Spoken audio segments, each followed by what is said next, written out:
ತುಂಬಾ ಕ್ಯೂರಿಯಾಸಿಟಿಯಿಂದ ಕಾಯ್ತಾ ಇದ್ರಿ ಮಾಕ್ರೋನ್ ರಿಸಲ್ಟ್ಗಾಗಿ. ಅದು 7ನೇ ತಾರೀಕಿಗೆ ಬರಬೇಕಿತ್ತು, ರಿಸಲ್ಟ್ ಇನ್ನ ಬಿಟ್ಟಿರ್ಲಿಲ್ಲ. ಕೆ ಅವರು ಡಿಲೇ ಮಾಡಿ ಮಾಡಿ ಅಂತೂ ಇಂತೂ ಇವತ್ತು ರಿಸಲ್ಟ್ ನ ಬಿಟ್ಟಿದ್ದಾರೆ. ಕೆಎ ವೆಬ್ಸೈಟ್ ನಲ್ಲಿ ರಿಸಲ್ಟ್ ಅನೌನ್ಸ್ ಆಗಿದೆ. ನೀವು ಇದನ್ನ ಯಾವ ರೀತಿ ಚೆಕ್ ಮಾಡ್ಬೇಕಪ್ಪ ಅಂದ್ರೆ ಕೆಎ ವೆಬ್ಸೈಟ್ ಗೆ ಹೋಗಿ, ಅಲ್ಲಿ ಮೊದಲ ಸುತ್ತಿನ ಅಣಕು ಸೀಟು ಹಂಚಿಕೆ ಫಲಿತಾಂಶ ಅಂತ ಒಂದು ಲಿಂಕ್ ಬಂದಿದೆ.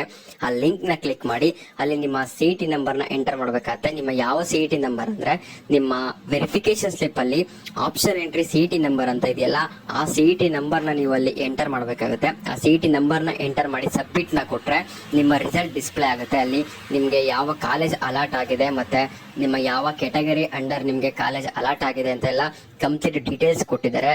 ಮತ್ತೆ ವೆರಿಫೈಡ್ ಕೆಟಗರಿ ಯಾವುದು ಮತ್ತೆ ಇಲ್ಲಿ ಎಲ್ಲಾ ಡಿಸ್ಪ್ಲೇ ಆಗಿದೆ.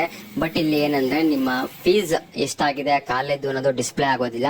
ಇದು ಫಸ್ಟ್ ರೌಂಡ್ ಆದ ನಂತರ ಇಲ್ಲಿ ಡಿಸ್ಪ್ಲೇ ಆಗುತ್ತೆ. ಇದು ಕೇವಲ ನಿಮ್ಮ ಮಾರ್ಕ್ ಸೀಟ್ ಅಲಾಟ್ಮೆಂಟ್ ಅಷ್ಟೇ. ಇಲ್ಲಿ ಸಿಕ್ಕಿರ್ತಕ್ಕಂಥ ಕಾಲೇಜ್ಗೆ ನೀವು ಅಡ್ಮಿಷನ್ ತಗೊಳ್ಳೋ ಆಗಿಲ್ಲ.